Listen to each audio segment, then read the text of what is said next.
I didn't get a lot of sleep the night before the flight. I still had some voiceover work to do at home. I needed the sound to be clean without hearing my hand bumping the microphone through my hands moving. So I needed to put it on a tripod. I couldn't find the tripod, but I had the gimbal with me, so here's the microphone mounted on top of it. My flight was at 8:50 in the morning, and I was at the airport already as early as 5 a.m. I like the long downtime.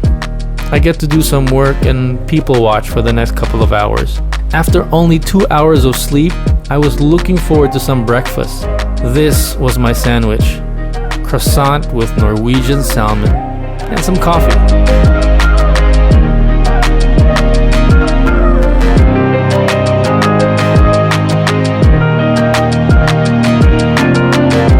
Every time I ride an airplane and I see the PAL logo, it all brings me back to my childhood.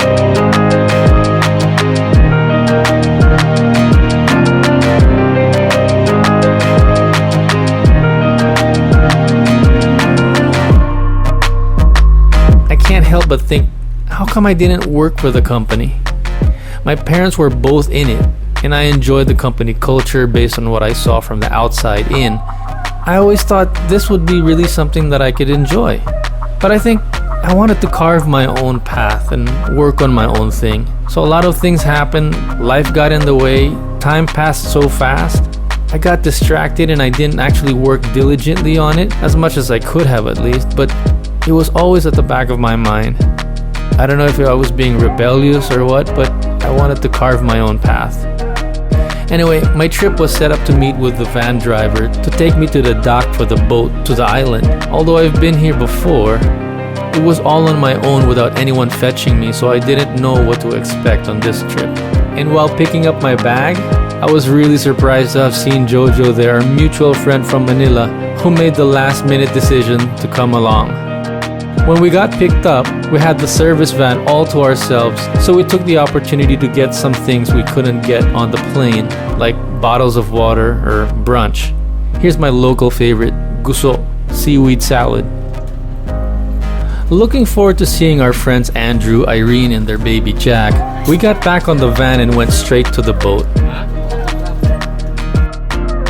On my first trip here just a few months ago, I was alone and went exploring right at the same spot at the back of the St. Augustine Church.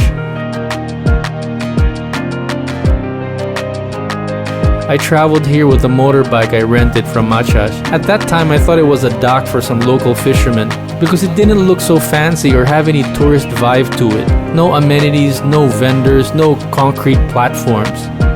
Just mangroves and boats.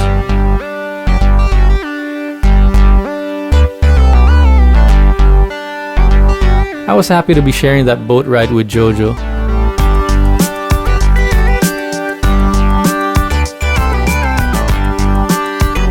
I was looking forward to seeing my friends and, of course, eating again.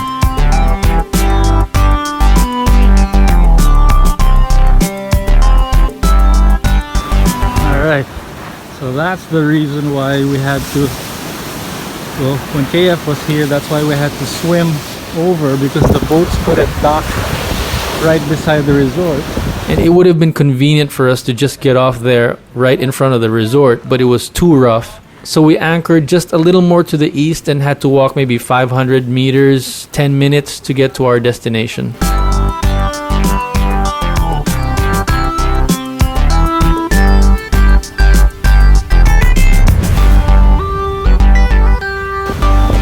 And today we had to walk about a kilometer because again the boats couldn't dock right beside the resort, because the resort is right there already, but we couldn't dock because the waves are too strong.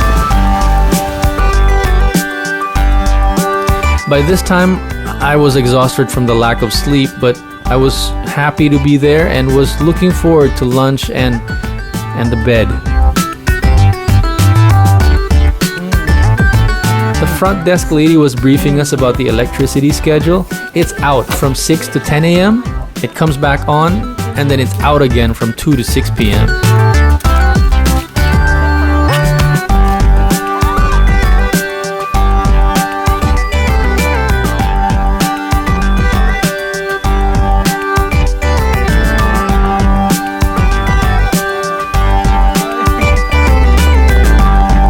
Andrew and Irene were out on the dive, so we went to our rooms.